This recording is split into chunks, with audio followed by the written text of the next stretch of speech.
Gracias a todos y a todas por estar hoy acá.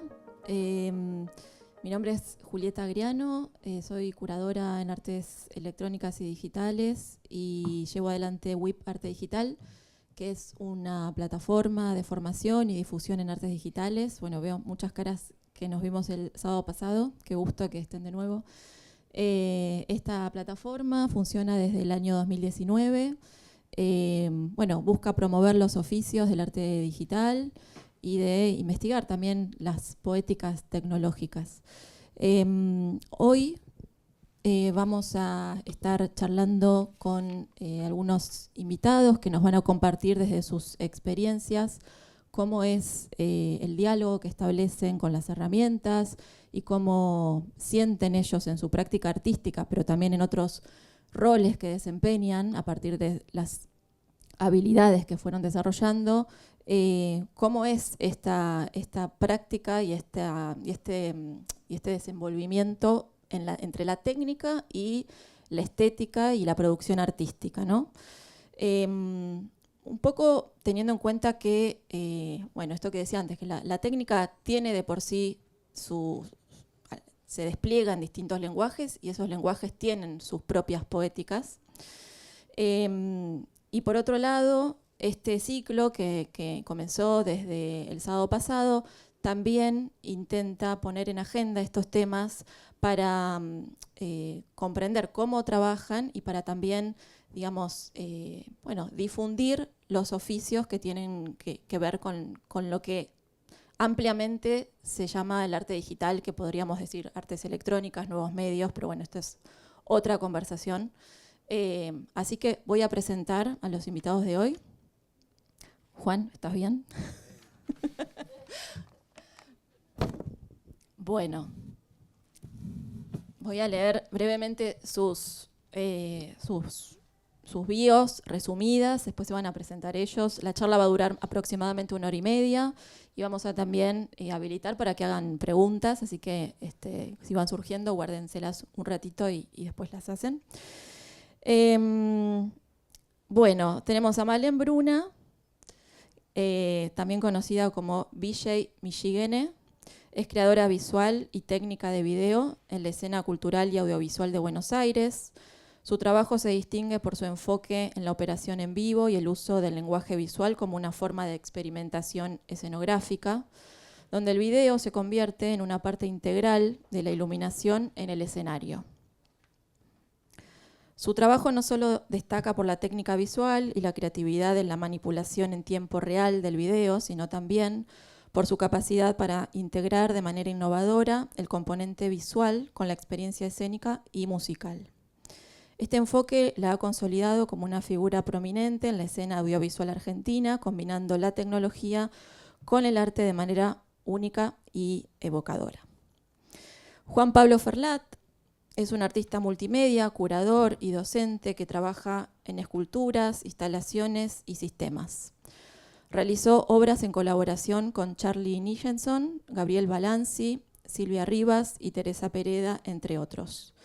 Es investigador en el proyecto Apuntes sobre los orígenes y el desarrollo de las narrativas audiovisuales no lineales y de la cultura de códigos abiertos, creado por Carlos Trilnik.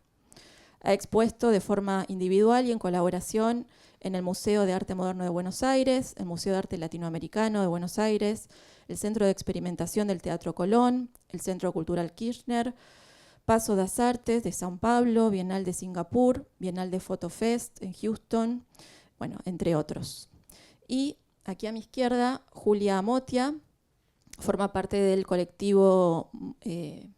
Julia Posada forma parte del colectivo Motia de Mendoza, que está integrado, ellas son artistas multidisciplinares que crean realidades inmersivas mixtas. Su proceso de creación se fundamenta en la investigación para el diseño de espacios escenográficos no convencionales, la composición visual sonora de una realidad ficción y la interactividad con quienes lo experimentan.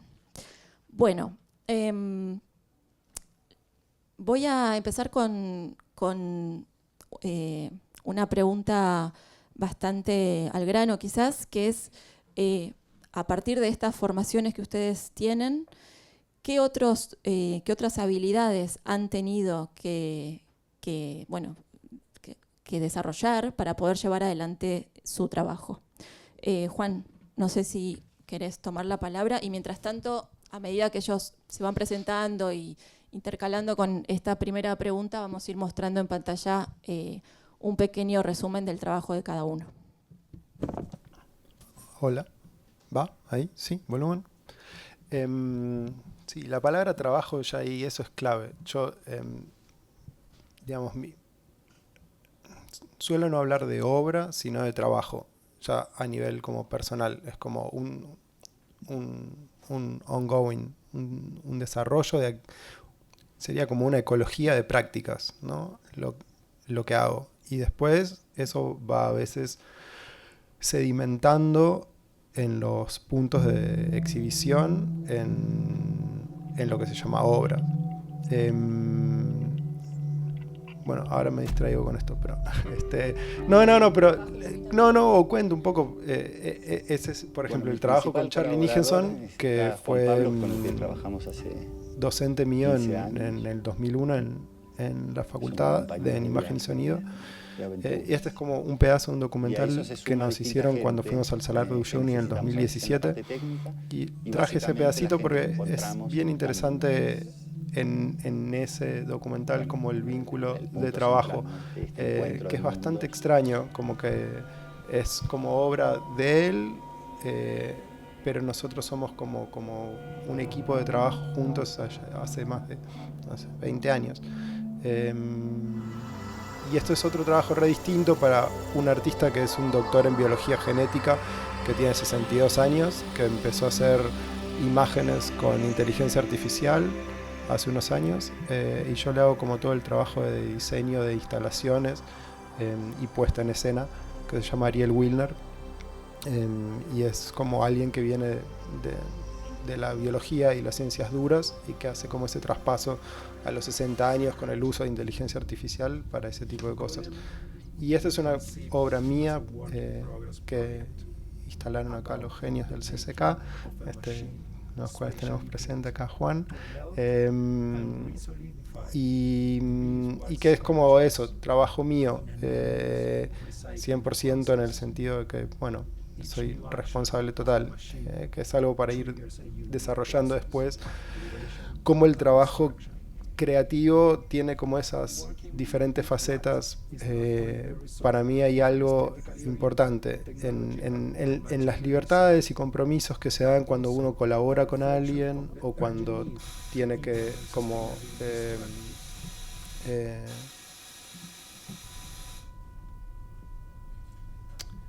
como que recibir como la luz del farol, ¿no? En el sentido de que, bueno, es mi nombre el que está en algo. Se producen procesos ya a un nivel más profundo y psicológico de cómo uno encara el proceso de creación, que son diferentes para desarrollar después. Con respecto a la formación que decías, sí, yo hice de todo, o sea, hice apicultor, trabajé con el desarrollo de hongos, o sea, cada proyecto en el que me meto implica eso, una ecología de prácticas en donde la mayoría de las veces me meto en problemas que no sé cómo desarrollarlos y que me interesa adquirir esos conocimientos para poder ir explorando. Como hablo de esta idea de trabajo como un ongoing, no es que quiero llegar a un resultado, sino es como, me interesa, si voy a trabajar y desarrollar una máquina que genere esculturas con cera, entender lo más que pueda y meterme con las abejas, por ejemplo. Entonces, más allá y de la técnica, digamos, de la técnica digital y eso que está atravesado por todo en esta cultura ahora, que también es algo para charlar, cómo eso nos atraviesa a todo el público, a los creadores, a todos. Me nutro de diferentes tipos de prácticas, no solo herramientas digitales. No quiero acaparar. Bueno, Malen, ¿querés presentarte y contarnos también, digo, con respecto a esta pregunta disparadora quizás de cómo fue que te formaste, pero también por ahí te seguís formando, o qué otras herramientas te demanda, digamos, el hecho de que estés involucrada en un circuito de producción, a veces de conciertos o de fiestas y demás. ¿Qué se te va demandando o qué ves que aparece que te tenés que seguir formando para poder seguir trabajando utilizando estas herramientas? Y también si querés mencionar qué herramientas utilizas para hacer tu trabajo. Hola, buenas tardes. Bueno, mi recorrido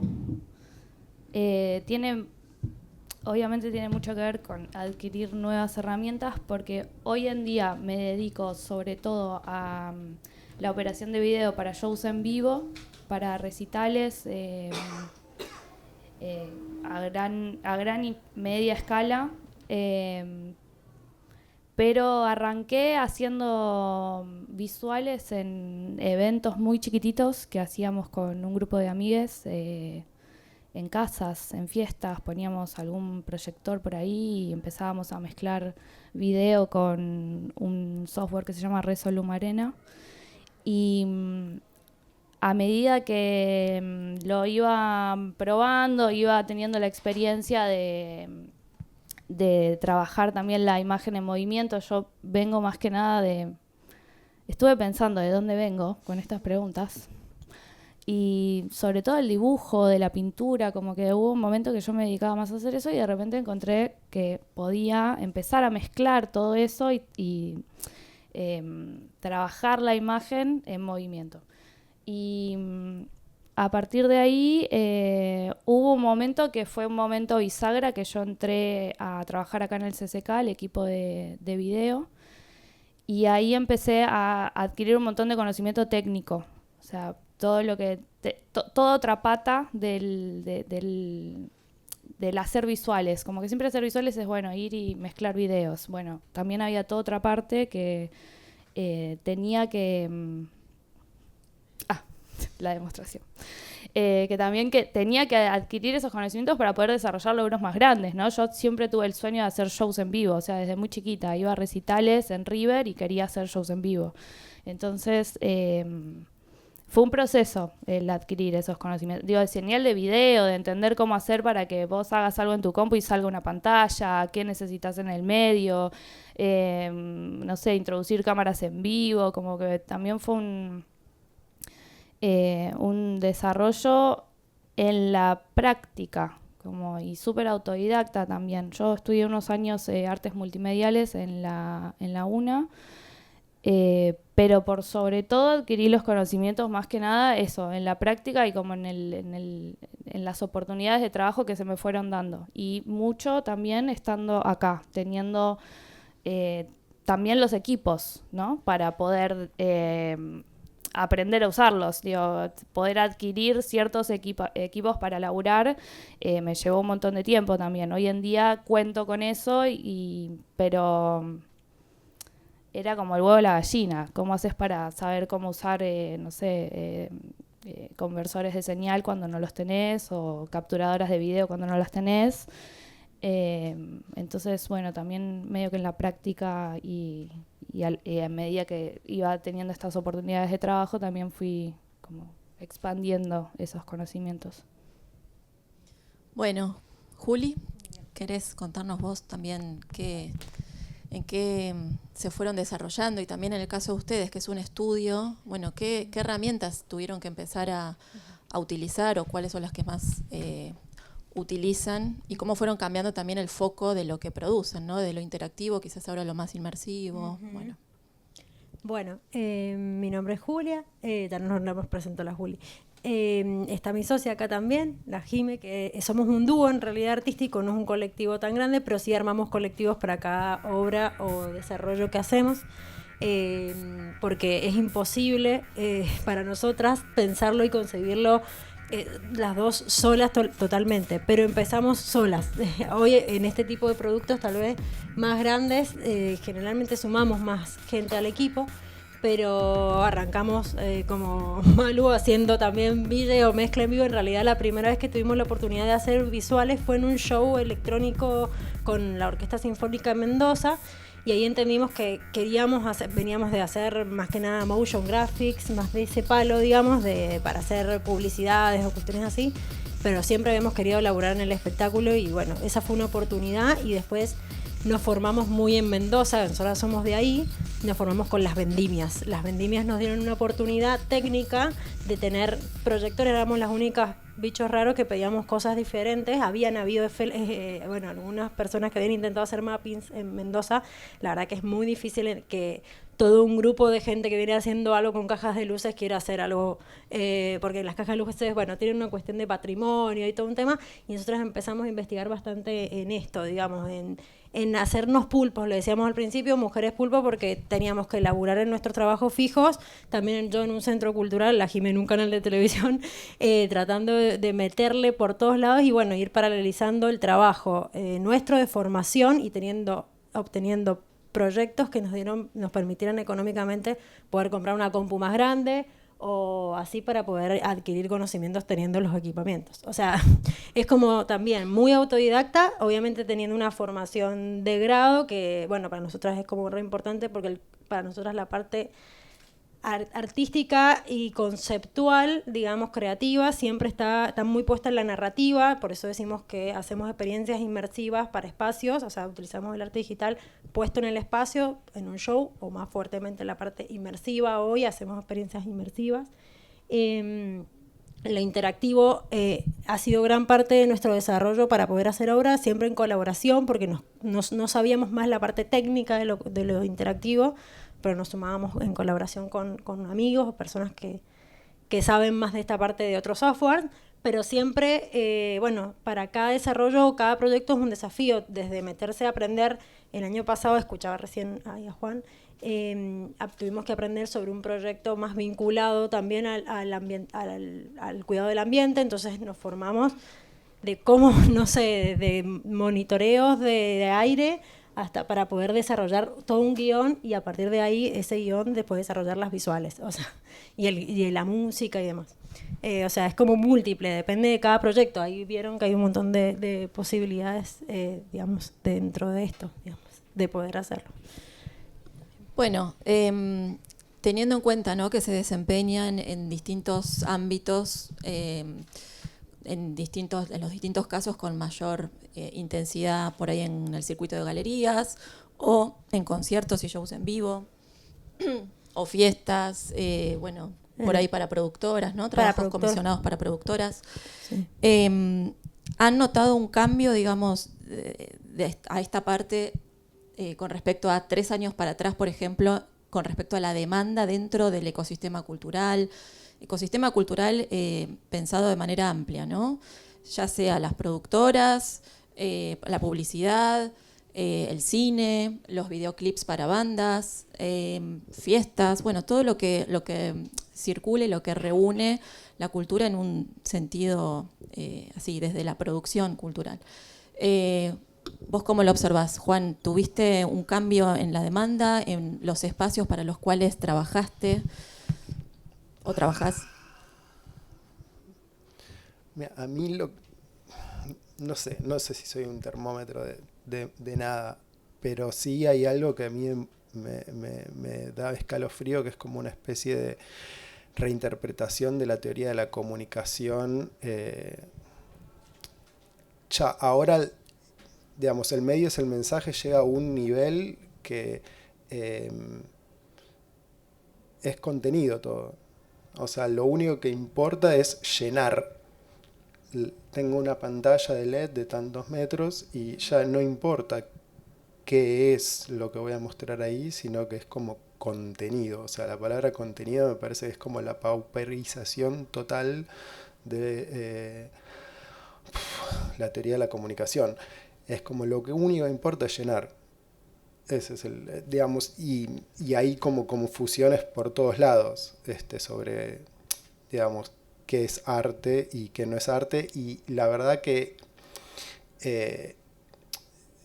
hay problemas en toda la jerarquía del ecosistema, digamos, desde los que programan, los que producen y los que estamos generándolo, digamos, todos somos parte del problema, digamos, no es que, digamos, es como todo el sistema.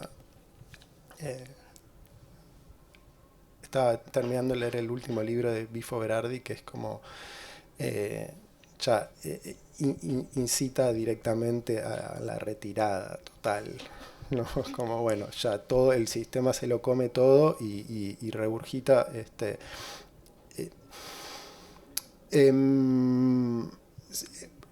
eso, me parece que hay como que ya no importa discriminar entre contenidos. En este sentido, ¿sentís que lo técnico cobró, o sienten que lo técnico cobra, digamos, una magnitud por encima de el discurso crítico o el discurso estético, Sí, el concepto? absolutamente, es lo que hicimos una videollamada antes para como sincronizar un poco y salía el tema de, bueno, ciertas herramientas, ¿no? Es como, bueno, ya alguien te pide que uses Touch Designer y es como, bueno, no importa qué vas a hacer, pero tenés que usar Touch Designer, ¿no? Como porque es lo que tengo que pedir.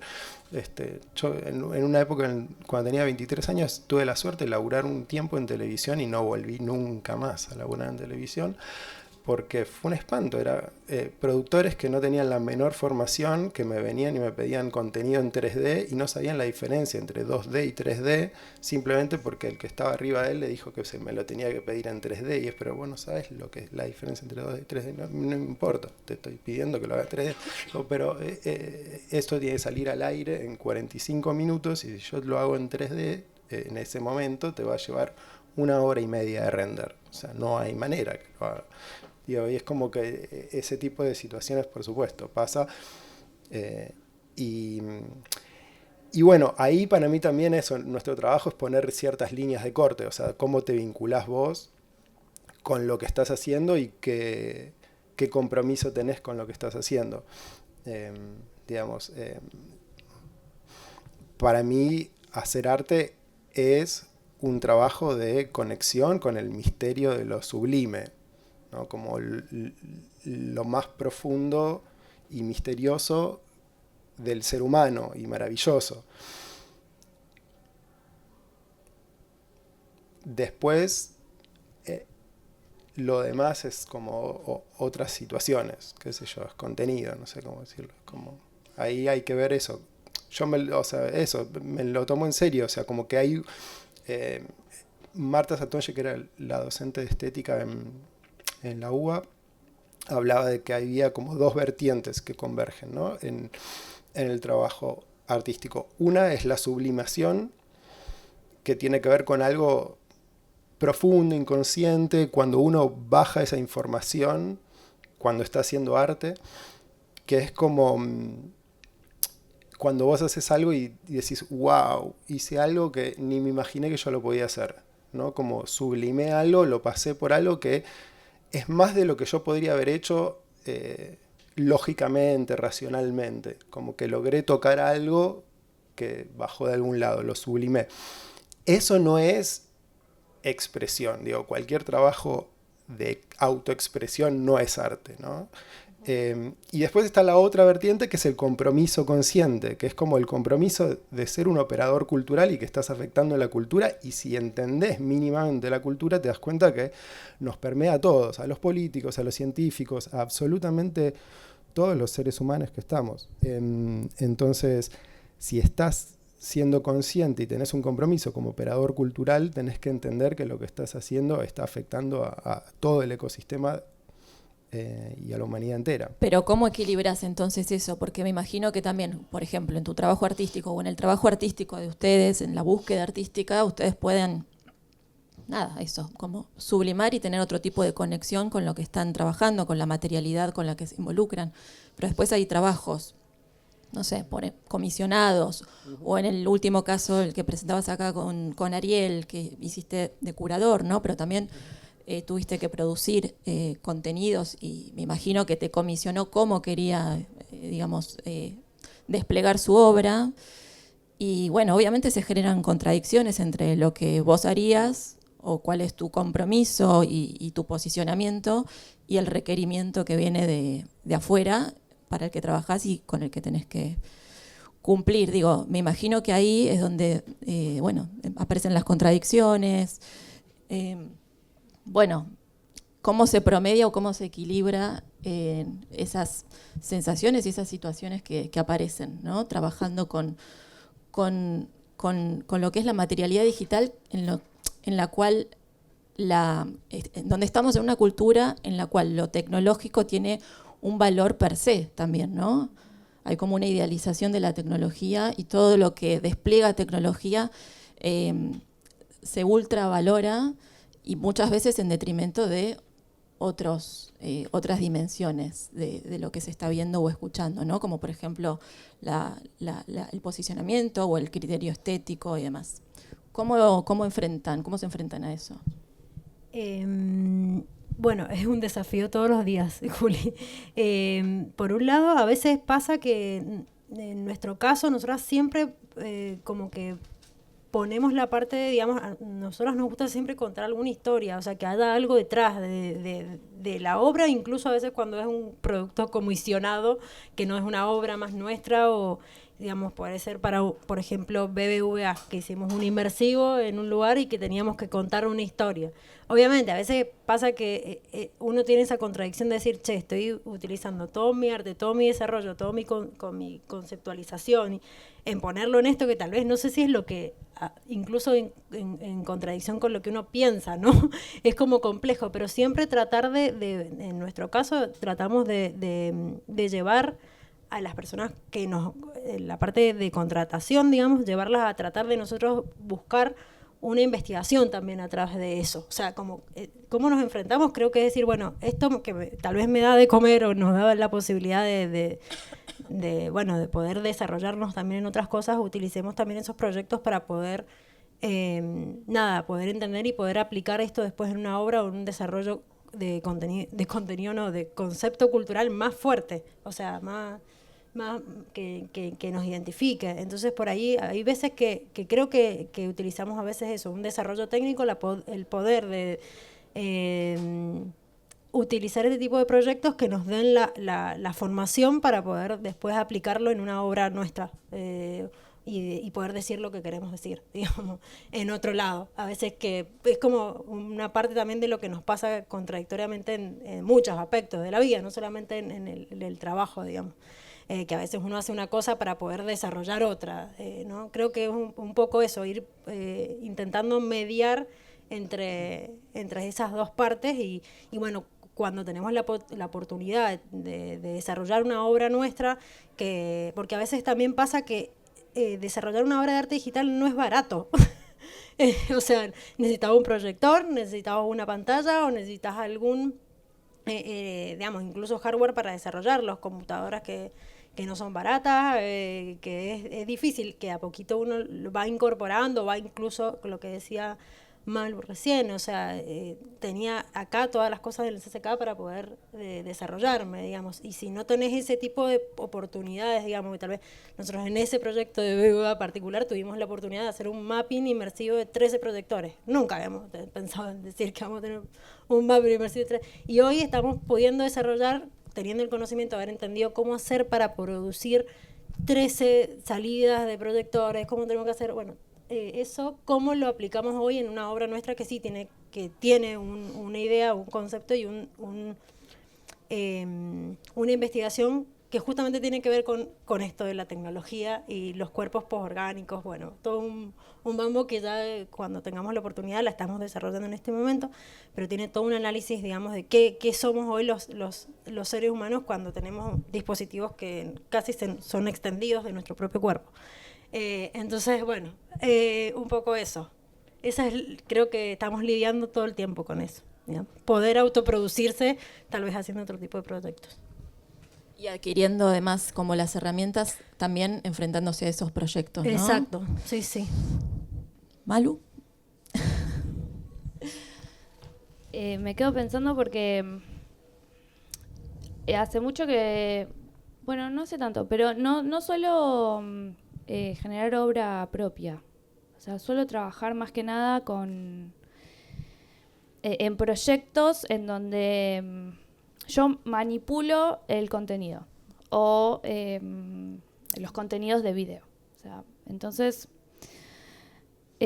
capaz esa búsqueda más artística o de esa expresión artística la encuentro en la... Bueno, justamente en el momento en el que la estoy manipulando en vivo, ¿viste? Como que por ahí yo no tengo tanto ese recorrido previo de hacer toda una investigación, para hacer un desarrollo de guión, para contar una narrativa o hacer como una pieza integral, por ejemplo, o en un show en vivo, o también trabajo en algunas fiestas en donde es muy importante la puesta de pantallas y la operación de video. Entonces, capaz lo que intento hacer yo también es encontrar la expresión artística en cómo agarro eso y lo paso otra vez mío y lo tiro para afuera. O sea, básicamente es eso, es como logro encontrar el dinamismo con un video, porque al final el video está ahí y se reproduce y se va a reproducir todas las veces de la misma manera, y yo por ahí intento experimentar mucho con la manipulación en vivo, ¿no? Como encontrar esas dinámicas de usar la pantalla como luz, ¿no? Como de integrarlo un poco también a los espacios en los que estoy, de no solo darle play y nada más, sino tener una conciencia también de lo que está sucediendo, del público que lo está viendo, del espacio en el que estoy, si es un espacio pequeño o grande, como que creo que mi proceso tiene más que ver con esos momentos, no tanto la previa, sino más bien qué sucede cuando lo estamos mostrando, ¿no? O sea, como algo así como encontrarle otros usos quizás a la tecnología que está disponible o que tenés para utilizar en el show en vivo, por ejemplo. Sí, y también como es... muchas veces pasa esto, ¿no? Como que el cliente, sea cual fuere, no sabe muy bien qué es lo que está pidiendo, tal cual, ni cómo usarlo. Como que ahí hay un conflicto a veces, ¿no? Entonces, creo que muchas veces, por lo menos a mí lo que me pasa es que muchas veces ya me entregan el material con el que yo tengo que trabajar, entonces ahí intento hacer como ese hincapié en de qué manera, con mis conocimientos, puedo seguir desarrollando eso y como evolucionarlo, digamos, ¿no? Como darle una vuelta más de rosca para adaptarlo tanto al proyecto como al espacio en donde se va a mostrar. ¿Sienten que las tecnologías, digamos, más o menos en el ámbito del arte digital hay, como dijimos antes, algunas herramientas que son las que más se utilizan? Qué sé yo, Touch Designer, por ejemplo, es un programa que a través de una campaña de marketing súper fuerte se reposicionó. Entonces los estudios, las productoras que tienen los presupuestos para bancar grandes proyectos, te piden que uses Touch Designer, ¿no? O que lo que desarrolles lo hagas utilizando ese programa. Al final, ¿sienten que, digamos, por usar a la tecnología, el trabajo que hacen se logra expandir o termina estando limitado? Porque también es difícil, ¿no?, despegarse de un resultado estético que responda a lo que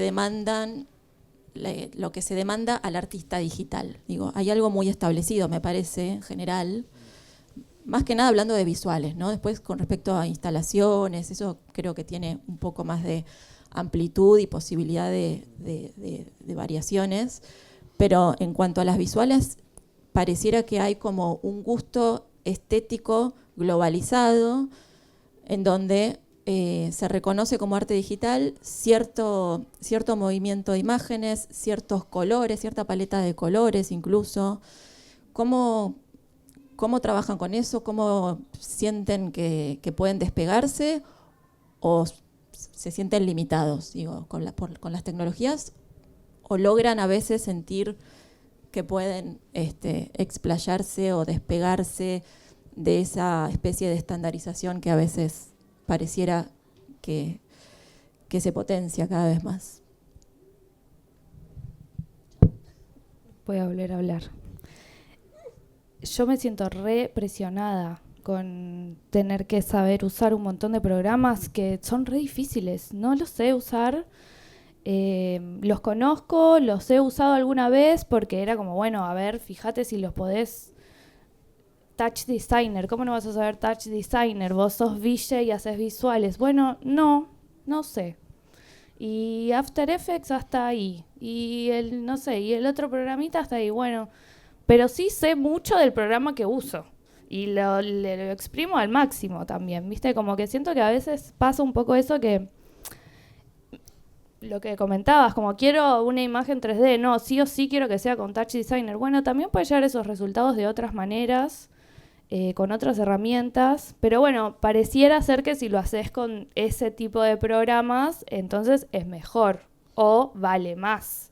O no sé, tiene otro valor simbólico, es rarísimo. Pero bueno, pasa un montón. A mí en lo personal, como les comentaba el otro día, justamente en esta reunión, siento que a veces está buenísimo adquirir herramientas nuevas, software nuevos que te permiten generar, no sé, distintos tipos de contenido, pero a su vez también a veces es como mucha presión en que tengas que saber un montón de cosas, cuando a veces, bueno, está bueno como darse el tiempo también para desarrollarse en una cosa y a medida que lo vas necesitando, bueno, sí, o lo que decían antes también, como formar equipos de trabajo, porque si no uno tiene que saber todo. Esto de la mujer pulpo me encantó porque es lo que hablamos un montón con Juli también del multirrubro, de tenés que saber un montón, tenés que ser artista visual, artista plástico, tenés que ser técnico, VJ, productores, tenés que ser manager, tenés que hacer un montón de cosas de repente. Bueno, no, también armar equipos me parece que es una buena alternativa ante esa sensación, ¿no? Y ante la demanda de especialización quizás, ¿no? Vos, Juan, ¿cómo lo...?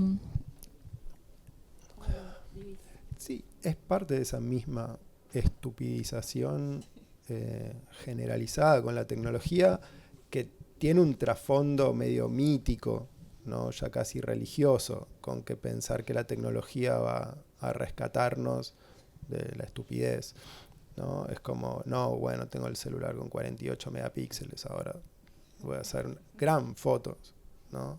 Una gran foto. Es como, digamos, es eso, es pensar que mucho más de lo mismo puede llegar a solucionar todo el otro gran agujero en sombras.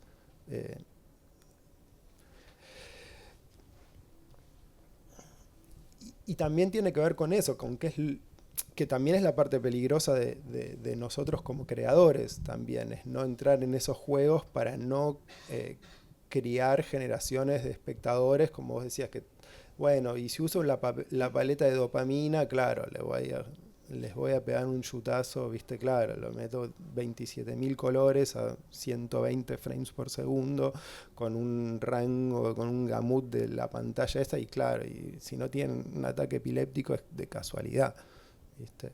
Entonces, bueno, también hay que ver hasta dónde también nosotros nos enganchamos en esa y no defendemos que puede haber otro tipo de comunicación, incluso en grandes venues y arenas y a gran escala, que implica como eso, ¿no? Una lucha del volumen, por decirlo de alguna manera. Sí, o de cierta espectacularización, ¿no? De lo artístico, al final de cuentas.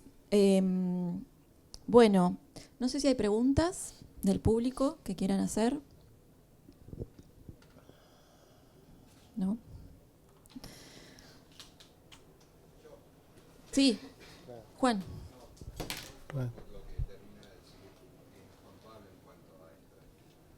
Ay, tenemos un... Vamos a acercar el micrófono.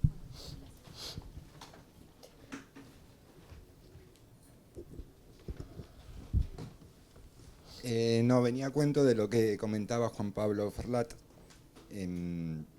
Estaba como en la nueva tecnología, en la tecnología, buscar a Dios que te mate. Y estaba pensando, en esta charla se me acaba de ocurrir, En las iglesias románicas, del 1000 al 1300, son las primeras inmersivas. Están absolutamente cubiertas. La Capilla de Sixtina. imagen. No, pero antes, 1000, 1200, en Cataluña, Francia. Y dije, coño, es eso. Es una sala inmersiva en donde el hombrecito medieval entraba a un palacio lleno de imágenes y él vivía en una cajita de zapatos y era Dios que se imponía con cierta violencia, como ahora se impone todo lo inmersivo. Ahora todo es inmersivo, todo es tecnológico y todo está fuera de nuestro alcance, como en su momento Dios cristiano. Y nada, me hizo gracia tu comentario porque Dios, ya lo decían los redondos hace 20 y pico de años, Dios es digital. Nada, eso.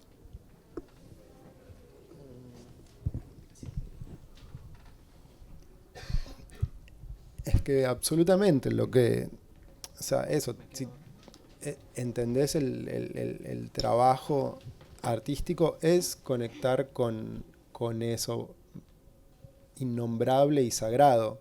El tema es como este comando, ese toma de comando medial del sistema, de las herramientas para manipular esos hilos más profundos de todo, de las masas, de las personas, de absolutamente todos, que tienen un trasfondo muy personal y que cada vez está como más disociado de esa situación, como que necesitamos estímulos cada vez más fuertes, cada vez más poderosos, porque tampoco nos preguntamos sobre qué es lo que se me está moviendo cuando se me mueve, ¿no? Como que cada vez, bueno, a mí que trabajo en el arte contemporáneo, cada vez hay brechas más grandes, ¿no? Entre el público y el arte contemporáneo, me parece como pretencioso, que espera que el público tenga una cierta preparación a la hora de enfrentarse a una imagen y entender que, como decía Muntadas, la percepción requiere participación. Vos tenés que ser consciente de cómo te estás participando, completando y resonando con esa percepción. Pero cada vez es más pasivo, cada vez hacerse menos cargo de esa parte. ¿Eso es lo que vos sentís que pasa desde el arte contemporáneo? O sea, que está ese requerimiento de que la audiencia esté cada vez más preparada. Pues yo siento lo contrario. Bueno, en depende ámbitos en qué donde he líneas. trabajado. O sea, sí, perdón. Sí, o sea, si vas a depende de qué llamar arte contemporáneo, ¿no? Si vas a una gran bienal que en realidad está más vinculada al turismo, bueno, es otro el público y otra es la expectativa. Pero por ahí no es lo mismo la documenta, que para ver la documenta tenés que leerte un montón de cosas porque se espera que vos puedas leer las intertextualidades que hay detrás de la obra. Sí, esos como que son los espacios de élite del arte contemporáneo, ¿no? Pero después, bajándolo más a lo local, también me ha pasado de trabajar por ahí en más centros culturales, que la propuesta les parece muy elevada, entonces todo el tiempo es como que están tratando de decirte, no, bájalo, eso, simplificar el lenguaje, porque la gente no lee, no se para a hacerse preguntas, bueno, como hay que llamar la atención, volviendo al tema del valor de lo tecnológico per se, ¿no? Como hay que llamar la atención con espejitos de colores, o con las pantallas negras, o lo que sea, con todo ese despliegue tecnológico, pero no le pongas texto porque nadie lee. O sea, cada vez la vara pareciera,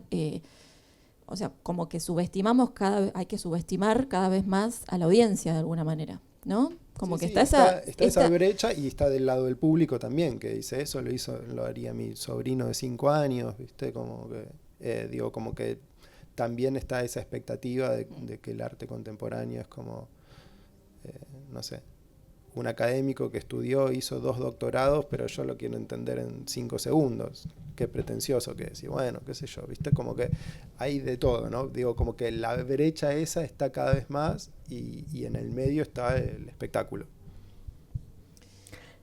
Yo tengo como una pregunta en realidad, porque un poco me pregunto si el arte digital hoy tiene espacios también para poder desarrollar obra. Creo que son pocos, digamos. O sea, tu espacio, Juli, es un espacio particular dentro de los espacios que hay dentro del arte digital como tal para desarrollar obra. No sé si hay tantos espacios también de formación vinculados a esto. O sea, como que el arte digital está encontrando, creo que empezó tal vez por una cuestión técnica, porque bueno, es lo que estamos un poco también discutiendo, porque bueno, empezamos a mutar la manera de desarrollar contenido. Bueno, es un tema que me has dejado pensando, el tema del contenido en sí. Para desarrollar obra es como, bueno, nosotros los que estamos desarrollando permanentemente, nos hacemos estos espacios para, digamos, para poder pensarlo más desde el punto de vista de donde viene el arte contemporáneo. Yo me formé también con una artista grabadora, hice grabados durante mucho tiempo y era una artista contemporánea así, de pe a pa. Y todo el tiempo ella me preguntaba eso, o sea, como decir, bueno, ¿y ahora vos en qué andáis? Es como una madrina para mí en todo esto. Y siempre esto de preguntarse qué espacios tiene hoy el arte digital, o porque bueno, por ahí se desarrolla en un show, se desarrolla en cuestiones también más vinculadas al marketing, o se desarrolla, es como algo medio híbrido, medio raro, que todavía no tiene una forma y que creo que se está formando también, ¿no? O sea, desde mi punto de vista, que seguramente a nivel mundial, no sé, por ejemplo, nosotros entramos en Amplify y empezamos a ver que había toda una movida también entre artistas digitales, en querer empezar a desarrollar, pero todos venimos también de palos similares, o sea, muy poquitos espacios todavía, o que creo que acá en la Argentina y Mendoza, o sea, no existe directamente. No, por eso un poco también estas charlas, ¿no? que estamos haciendo acá en el CCK tienen que ver con pensar en qué espacios hay, pero también desde la hipótesis de que el arte digital en realidad ya está siendo, digamos, consumido o atrapado por otros ámbitos que no son estrictamente artísticos, pero están dentro del ámbito cultural, de producción y demás. Entonces, sí, creo, en mi opinión personal, es que hay pocos espacios. También la historia del arte digital, por lo menos acá a nivel local, en cuanto a agenda cultural, es una historia de irregularidades. O sea, muchos proyectos que por ahí autogestionados, independientes, que se han desarrollado, festivales, bueno, el FASE, el Espacio PLA, mismo acá en el CCK estaba Panorámica en el 2016 haciendo talleres. Bueno, todos esos proyectos fueron súper importantes en su momento, pero duran un tiempo y después se descontinúan, porque bueno, de por sí hacer arte digital es caro. De por sí está el obstáculo del acceso a la tecnología, que aparte de que sea caro, quizás acá no está la tecnología. Entonces, y aparte, sumado a eso, que las audiencias también, por ahí, el arte sí te genera como cierto distanciamiento ver un despliegue tecnológico espectacular, porque no lo entendés, muchas veces es muy conceptual y a veces poco narrativo, entonces no es tan fácil de que interpele. Esto es mi opinión personal, ¿no? Aún así, me parece súper importante en este contexto en el que transitamos hablar de arte digital, porque es una materialidad que en realidad nos atraviesa como personas en nuestra vida cotidiana. Entonces, desde ese lugar me parece súper importante abordar el arte digital, hablar sobre la digitalidad. Pero bueno, nada, esa es mi opinión. No sé qué piensan ustedes. Sí, Bueno, vos, perdón, sos además parte de un traspaso de lo analógico, ¿no? Que te formaste y utilizando más herramientas analógicas. Sí, yo te escuchaba y es como, en parte es así, cada vez las herramientas por ahí pueden ser más caras, pero al mismo tiempo también al revés, cada vez es más accesible. O sea, lo pensaba en la otra época, o sea, para sacar una fotografía tenías que poner un rollo, revelarlo, era como, viste, químicos, si es invierno tenés que controlar la temperatura, cuánto lo estás batiendo, digo, hace un montón de trabajo que realmente cada vez es al revés, es como más sencillo. Y eso es lo loco, porque es como que nadie paga los costos de todo eso, ¿no? Digamos, ni del reciclado de los materiales de las computadoras, ni el impacto en la naturaleza, digamos, como que hay como algo que cada vez es realmente más sencillo, y cada vez es más superpoderoso, ¿no? Tocas un botón y hay 27.000 pantallas LED que ilumina a todo el público, digo, como que cada vez hay como esa distancia entre el hombre y el hombre superhombre que podemos manipular. Es un montón de energía y de luz, fotones y de un montón de cálculos que antes era como inimaginable, ¿no? Pero sigue siendo como un gran espejismo en ese sentido. Es más como un peligro a veces que las posibilidades que... a ver, no me quiero poner como fundamentalista, me parece que es súper interesante todas las hibrideces entre arte y diseño, pero hay que poder discriminar, digamos, como son cosas distintas, ¿no? Una cosa es el diseño y otra cosa es el arte, son como, tienen objetivos distintos, tienen prácticas distintas, van hacia diferentes lugares y requieren políticas culturales diferentes. Creo que lo que nos pasa por encima a todos son las políticas culturales de lo tecnológico, para lo cual es eso, estamos todos inmersos en lógicas más grandes de consumo, de arte, de diseño, de cultura, para lo cual eso, cada vez quizás tenemos menos como espalda o puntos de apoyo para generar palanca para redireccionar cosas.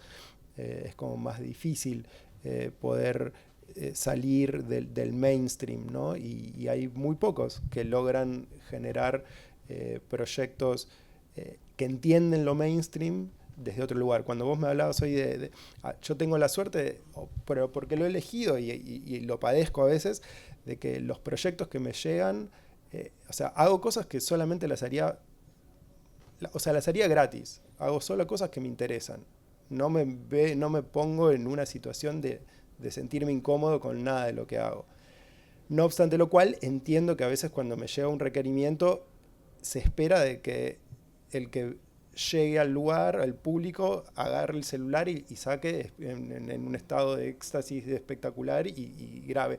Y eso es lo que se espera. Bueno, yo entiendo que esa es la expectativa de la persona que me está llamando, no obstante lo cual, del otro lado también entiende que a mí eso en un punto me chupa un huevo y es como, bueno, yo no entro en esa situación de creerme que porque el otro saca el celular. Digo, yo lo que trato de hacer es como una especie de Inception, ¿no? Hacer como un caballo de Troya y mandar lo que yo considero que me interesa comunicar. No obstante lo cual, entrando a veces en un juego de esas expectativas. Bueno, y con respecto a esto de la limitación de acceso a la tecnología, el otro día leía a Sarah Cook, ¿no? Una curadora, que decía, no hay una limitante en el acceso a la tecnología, sino que hay un estándar al que pensamos que tenemos que llegar, ¿no? Un estándar que viene quizás de afuera, al que tenemos que llegar y responder, y en vez de querer hacer eso y sumarnos a esa carrera, responder con lo que tenemos, con las tecnologías que tenemos, con los recursos que tenemos. ¿Qué opinan? No sé, se las tiro y también la tiro al público. Sí.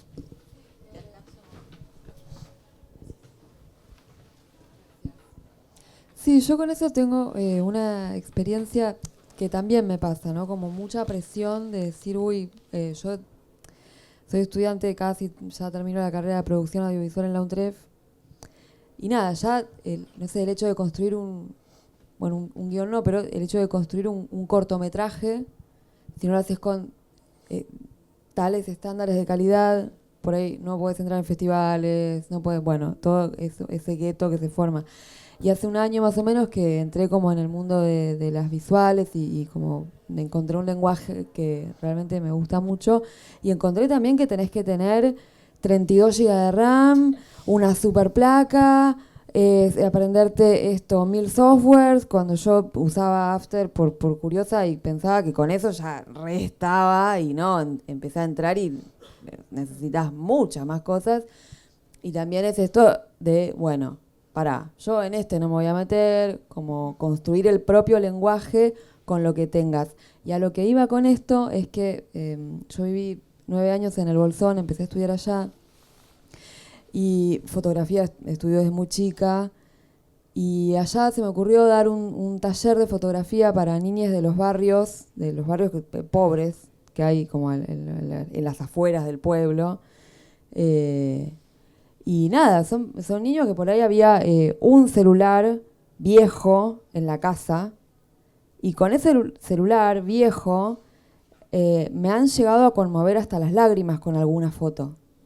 Porque no hace falta tener una super cámara, no hace falta tener una super compu, no hace falta, o sea, es cómo poder ejercitar la propia mirada para que con esa mirada reflejar algo que a alguien lo conmueva, con el software que tengas y con el aparato que tengas. Me parece que más en contextos latinoamericanos es súper importante eso.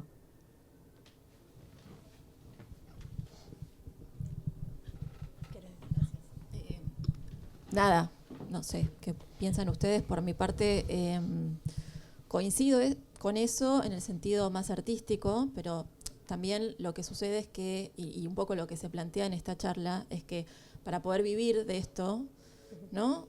Los artistas al final terminan desarrollando múltiples habilidades, bueno, para poder trabajar para el concierto, para poder responder a las exigencias de la agencia de publicidad, etcétera, etcétera, etcétera, ¿no? Entonces, nada, sí, uno puede concordar con eso, pero a la vez después se enfrenta como a la realidad si es que querés vivir de esto, ¿no? Si no tenés un trabajo fijo asegurado, que también obviamente es la realidad que excede al arte digital, ¿no? Digo, uno tiene un trabajo fijo, un ingreso asegurado, y después con eso se paga un tiempo más de ocio para hacer lo que uno quiere.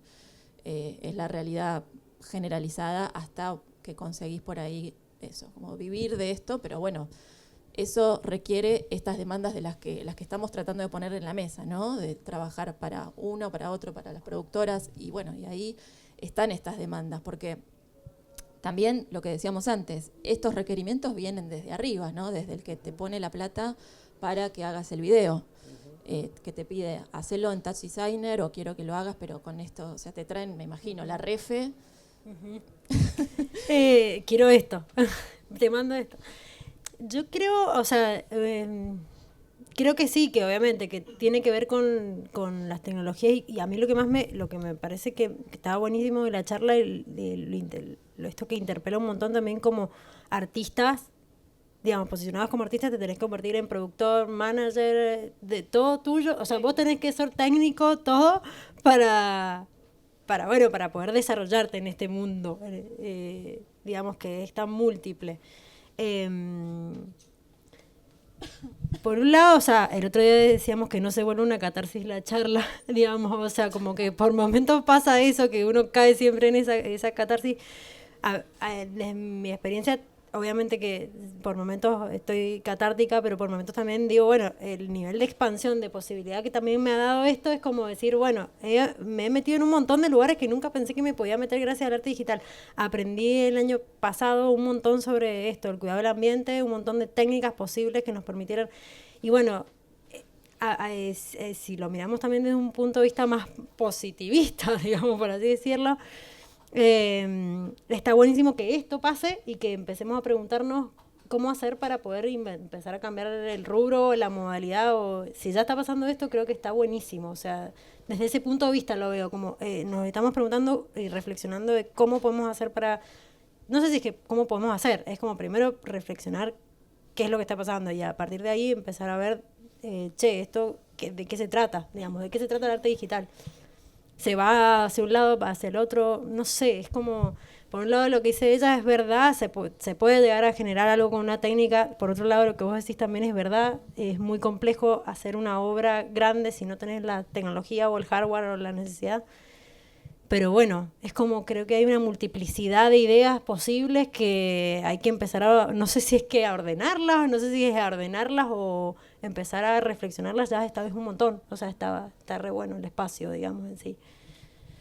Sí, que también son como realidades que exceden al arte digital, ¿no? Esto del multiempleo excede completamente, pero justo quienes trabajan de vuelta, esto que llamamos ampliamente arte digital, con tecnologías, justo, digamos, concentran, siento yo, sintetizan como un montón de exigencias del multiempleo, del uso de las tecnologías, del autodidactismo, de estar formándose continuamente, o sea que hay que bancarse la formación, bancarse el tiempo de experimentación con esas herramientas para tus búsquedas propias como artista o para poder responder a quien te pide que produzcas un video. Entonces toda esa carga justamente creo yo que se sintetiza muy bien y se representa muy bien en quienes se desarrollan en esta escena amplia del arte digital, ¿no? Entonces un poco esa es la idea de estas charlas y de este ciclo.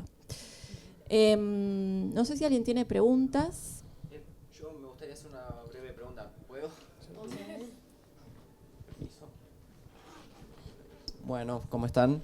Me interesaba lo que comentaban del momento de adaptarse a una nueva herramienta o quizás estos equipamientos que uno no tiene a su alcance comúnmente o que son prestaciones que generalmente ofrecen empresas o instituciones. ¿Cómo es su experiencia con eso? Si suelen encontrarse a alguien que, no sé, les enseña las herramientas, los capacitan, o son ustedes encontrándose, digamos, con estos equipamientos y bueno, improvisando en base a sus conocimientos previos.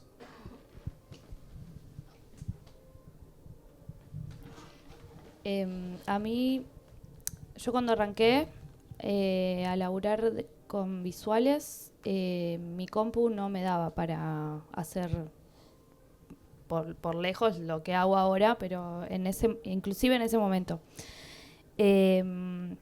Entonces yo podía acceder a los equipos alquilándolos, y cuando empecé a hacer eso logré como entender el funcionamiento y entender también cuáles eran los equipos que yo necesitaba para desarrollar los proyectos que quería, ¿no? También. O comunidad. Hay mucha red también, por lo menos en lo que es el Beijing, hay toda una comunidad de mujeres y disidencias muy fuerte, en donde nos prestamos equipos, nos alquilamos equipos a valores accesibles y nos compartimos muchísima información, muchísima data técnica, conocimiento de software, demás, inclusive oportunidades laborales. Ahí fue, por lo menos yo, donde más me formé también, por el lado que yo quiero también, ¿no? Como tuve la experiencia más académica de estar en una universidad y demás, y la verdad es que yo empecé a trabajar y hizo así. O sea, yo no estaba logrando encontrarme en la parte académica, no estaba logrando como unir el laburo y el estudio, ¿no? Entonces, por eso busqué como otras alternativas y en ese sentido fui armando como esta red también, que hoy en día, bueno, nada, creció muchísimo, entonces fue un poco por ahí. Y bueno, y la oportunidad de trabajar en una institución en donde tuviese el acceso efectivamente a un montón de equipos. Sí. Pero creo que en general dicen cuando se presenta un laburo, por más que no sepan cómo lo van a resolver, dicen, sí, yo te lo hago, y después lo buscan y lo resuelven. Sí. Mira, el primer festival que hice fue buenísimo, porque a mí me llamaron y me dijeron, che, estás para hacer, para configurar, no sé, era un tótem gigante con 7 pantallas y había 2 escenarios gigantes también con un montón de pantallas. Yo no sabía mapear, no sabía hacer ese laburo y obvio que dije que sí. Nosotras igual, el primer mapping no sabíamos hacer mapping. Y el primer mapping que nos contrataron no sabíamos hacer mapping. Y dijimos, bueno, vamos a estudiar. Y YouTube te regaló. Hay todo, y hay gente, obviamente, como dice, hay mucha gente. Ahí te obligás, ¿no? A vos mismo Sí. a subir un poquito, a buscar eso que te faltaba. Es difícil igual no ser tu propio techo. Es muy Claro. difícil. Sí. O sea, lo primero que uno piensa es en decir que no, porque no lo sabes hacer, pero yo recomiendo decir que sí, porque ahí es donde aprendes. Hay que confiar. Responde totalmente a la intencionalidad de la pregunta. Sí, total. Y además creo, ¿no?, que al trabajar con tecnologías es imposible que estés al día. Claro. Entonces, si no decís que sí, ¿cómo vas a hacer para trabajar de...? Sí. La especificidad misma está en transformación todo el tiempo, la especificidad de la tecnología, o sea, más allá de este, digamos, trance del consenso de que te estén pidiendo el update del upgrade del update y esa estupidez, la especificidad misma está en transformación todo el tiempo. Y eso, a mí me pasó de atravesar un montón en mi etapa más joven y más nerd de estar en esa. Y yo ahora como que hice como un poco un corrimiento en donde darme cuenta que lo más importante es en los vínculos y en la comunidad que generes en el trabajo para encontrar otros. Porque digo, más allá de que por un lado está YouTube o cualquier otra herramienta que es medio como para mi generación es como Matrix, viste, que te enchufan acá y dice, ahora sé Kung Fu. Es como, bueno, me veo un tutorial de 15 minutos y ya sé hacer algo que no tenía ni idea que existía hace 10 minutos. Es medio como mágico.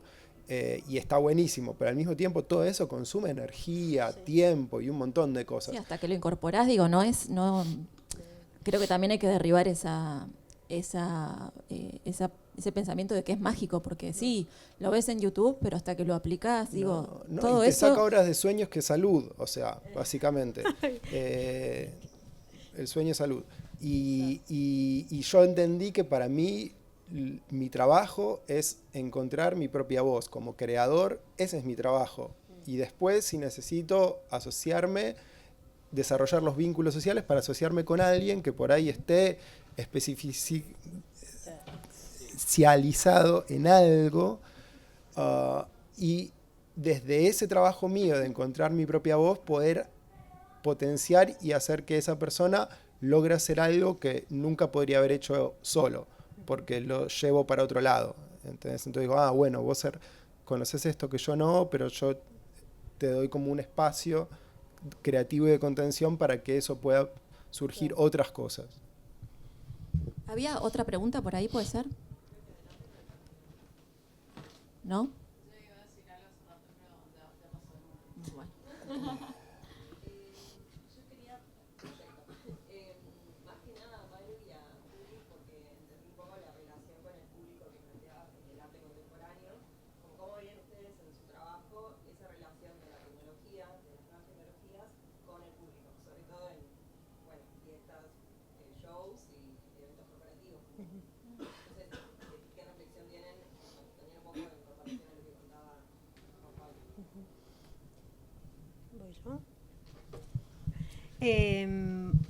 Bueno, por ahí diferentes, o sea, como en espacios corporativos es raro.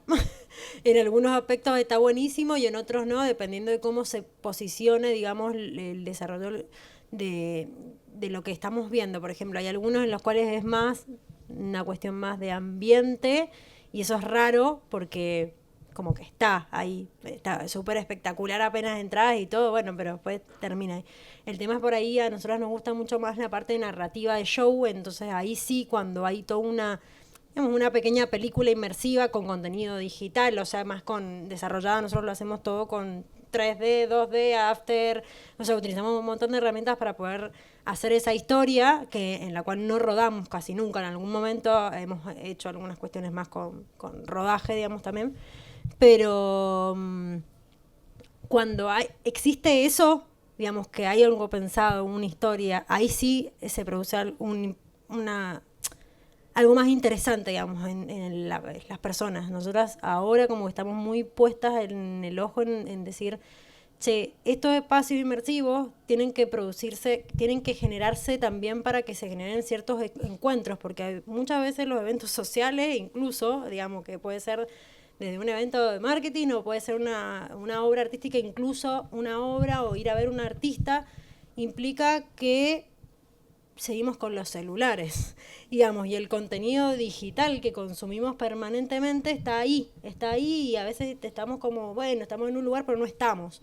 Entonces como que empezar a generar obra, digamos, esto es un objetivo, para que la gente se empiece a encontrar. Por eso lo interactivo es interesante también, porque te ponen en jaque, decir, bueno, tengo que moverme y el de atrás piensa que soy un boludo porque hago así. O sea, eso es como que es algo que nos estamos como poniendo en jaque nosotras para empezar a generar ese tipo de experiencias que nos empiecen a hacernos mirar un poco, ¿no? Porque cada uno está en su mambo. Un poco de verlos, bastante, en lugares en los que la gente por ahí está y se queda ahí, por ahí ves que hay un sensor y uno se mueve y se animó y el otro no, pero empezar a generar eso, a ver si se generan un poco de encuentros en estos espacios, que por ahí sigue siendo contenido digital, estamos acostumbrados porque todo el tiempo estamos scrolleando, pero bueno, en comunidad, ¿no? Como verlo, eso es como por ahí lo que el local estamos más enroscados ahora con las personas, digamos, que visitan los lugares, tanto desde lo artístico como lo... En mi caso, me quedo mucho con una palabra que dijiste de conmover, como que algo sea conmovedor. Siento que es cada vez más difícil conmover al público, entonces, por ejemplo, yo ayer a la noche estuve trabajando en la fiesta polenta. Y la fiesta polenta es una fiesta que arranca a las 12 de la noche y termina a las 6 de la mañana. Y yo tenía 2 pantallas y tenía que con esas 2 tiras de pantalla toda la noche generar escenas, una tras de la otra, porque los temas, las canciones duran 2-3 minutos. Entonces yo me hago siempre esa pregunta de cómo puedo conectar con el público cuando, por ejemplo, no hay ninguna narrativa. Estos son visuales que se generan, tienen logos, texturas, plenos de color, como que... Decís, bueno, ¿cómo haces para conectar con el público y no estar solo viendo celus? Que en algún punto me quedo también con esto que decías, como que pareciera ser que si el público saca el celular para hacer la foto o el video, lo hiciste bien, entonces. Es un gol, ¿viste? Como que ganaste. Bueno, a veces yo disfruto mucho cuando estoy viendo, porque encima mi lugar de trabajo es frente al escenario o frente al público, o sea, los veo, siempre tengo esa posibilidad, y mis mejores momentos, siento yo, son cuando nadie está con el celular.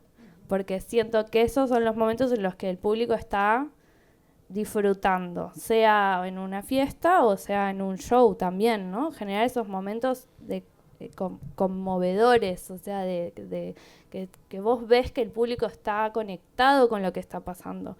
Eso es lo que intento pensar yo como en mi laburo. Bueno, yo quería volver como última pregunta, si es que nos surgen otras, un poco a este tema de la comunidad, como para ir cerrando. Hablaban de comunidad para colectivizar los recursos a veces y, bueno, en base a eso poder desarrollar obra y hacer cosas. Vos, Malen, mencionaste que entre el grupo de VJs se están ayudando un montón, se pasan laburos y qué sé yo. Quería preguntarles, en estos últimos años, quizás post pandemia, si han visto mayor presencia de mujeres y disidencias en los ámbitos en los que se desarrollan laboralmente, o sea, si notan un cambio en ese sentido.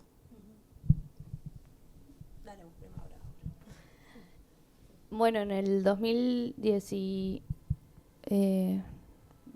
no sé si no fue 2020 o 2019, armé un grupo en WhatsApp con algunas de mis conocidas VJs y generamos como, se dio naturalmente que se fue armando como una comunidad. Hoy en día hay un montón de personas que están dentro de esa comunidad. Somos, bueno, 130 y pico, justo miré antes de ayer y me sorprendió.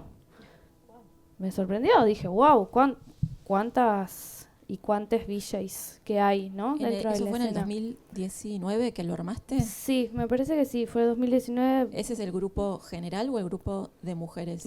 El grupo de mujeres y que se convirtió en eso porque era, che, amiga, ¿querés sumarte a este grupo y salir del grupo de los varones que no nos gusta? Como que donde no nos sentíamos cómodas. Y eso se traslada absolutamente al ámbito laboral. O sea, yo siempre lo digo, cada vez que yo voy a un laburo y opero en vivo, para mí es una militancia, porque soy yo y 14 varones, cis en general, héteros. Entonces, no digo que no haya diversidad, la hay cada vez más. Tengo un montón de colegas, iluminadoras, sonidistas, stage, hay productoras, existe, obvio que hay un montón, pero lo más normal o lo más cotidiano es grupos en donde en su mayoría son varones. Entonces, siento que hay que hacer ahí como una fuerza, ¿no? O sea, cuando a mí me llaman para un proyecto mainstream, justamente, digo, bien ahí, porque están confiando en esto. Yo, no sé, de los artistas mainstream que veo en la escena, en su mayoría, por lo menos los VJs son varones. Son pocos los proyectos que tienen VJs mujeres. Sí hay algunas que son muy grosas y hacen todo un desarrollo de show y demás. Que las hay, pero siento que pero sí, todavía sí. Sigue dominando la sí. escena, obviamente, no hay para nada una paridad. En la cuestión también del rubro este que vos llegás ahí al Magrullo, y no, todavía no hay paridad, ni un poco. Y creo que es una militancia para nosotros también. Imagínense en Mendoza. En Mendoza no hay villas, o sea, hubieron un par de chicas, pero como que se va desarmando, se van yendo al exterior o no se termina de... Bueno, nosotras creo que todavía seguimos siendo como, empezamos hace 6 años y todavía somos las VJs, o sea, ni siquiera nosotros no nos tomamos como, no nos autorrepresentamos como VJs, sí hacemos VJing también como a nivel técnico, pero no, nosotras pensamos mucho más el contenido antes, digamos, o sea, como que pensamos... o desarrollamos más, entonces por ahí puedo aportar más desde ese lugar que es el desarrollo, por ejemplo, de diseñadores 3D, diseñadores 2D, After Effects, todos los software, digamos, para desarrollar el contenido.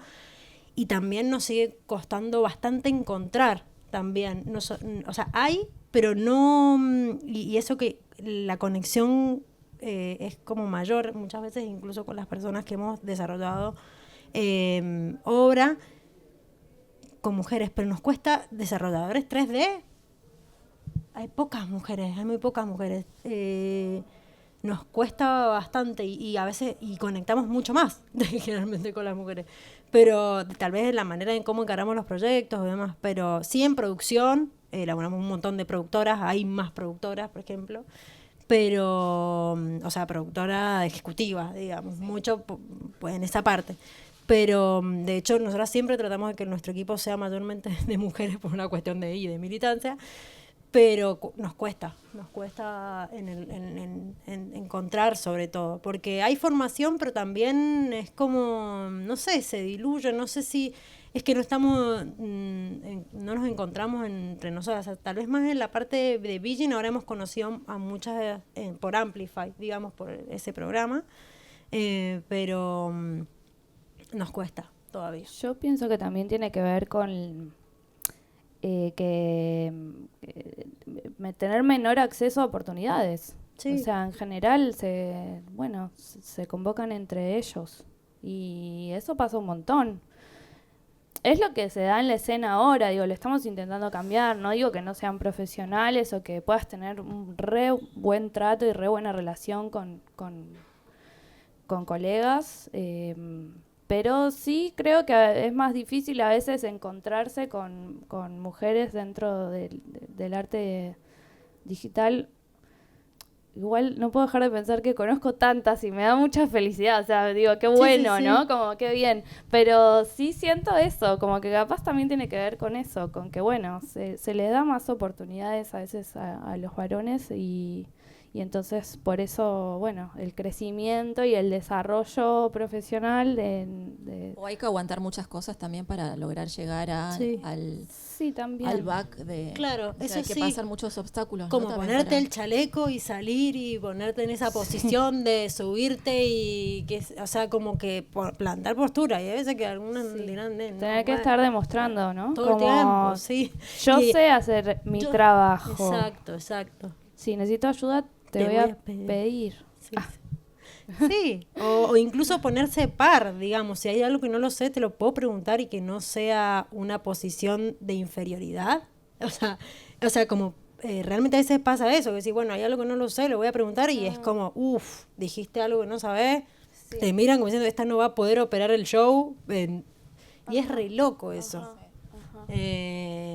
Nos ha pasado incluso con colegas de ir a billar en conjunto, como hacer proyectos colectivos y que no confíen en vos la misma persona de tu propio equipo.